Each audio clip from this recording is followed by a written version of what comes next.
ഇന്ന് നമ്മൾ ഉണ്ടാക്കാൻ പോകുന്നത് ചക്കക്കുരുവും മുരിങ്ങയിലയും കൂടിയിട്ടുള്ള ഒരു കറിയാണ്. ആദ്യം തന്നെ തോലൊക്കെ കളഞ്ഞ് കഴുകി വൃത്തിയാക്കിയ ചക്കക്കുരുവിലേക്ക് അല്പം വെള്ളം ഒഴിക്കുക. എന്നിട്ട് അതിൻ്റെ അകത്തേക്ക് കുറച്ച് ഉപ്പും മുളക് പൊടിയും മഞ്ഞൾപ്പൊടിയും ഇട്ട് വേവിപ്പിക്കുക. പകുതി വെന്തതിന് ശേഷം കുറച്ച് ഉള്ളിയും പച്ചമുളകും കൂടി മുറിച്ചിടുക. അതിനുശേഷം അരപ്പ് തയ്യാറാക്കുക. തേങ്ങയിലേക്ക് സവാളയും കുറച്ച് ജീരകവും മഞ്ഞൾപ്പൊടിയും പച്ചമുളകും വെളുത്തുള്ളിയും കൂടി ഇട്ടിട്ട് അരച്ചെടുക്കുക. ആ അരപ്പ് ഒഴിച്ചതിന് ശേഷം അത് തിളച്ചതിന് ശേഷം നല്ലോണം കഴുകി വൃത്തിയാക്കി വെച്ച മുരിങ്ങയില അതിൻ്റെ അകത്തേക്ക് ഇടുക. എന്നിട്ട് അത് തിളച്ച് കഴിഞ്ഞിട്ടാകുമ്പോൾ പച്ച വെളിച്ചെണ്ണ നനക്കുക.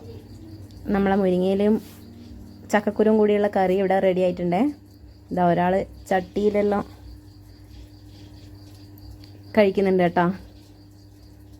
ആസ്വദിച്ച് കഴിക്കലയച്ചു. അപ്പോൾ ഇന്നത്തെ വീഡിയോ ഇത്രയേ ഉള്ളൂ.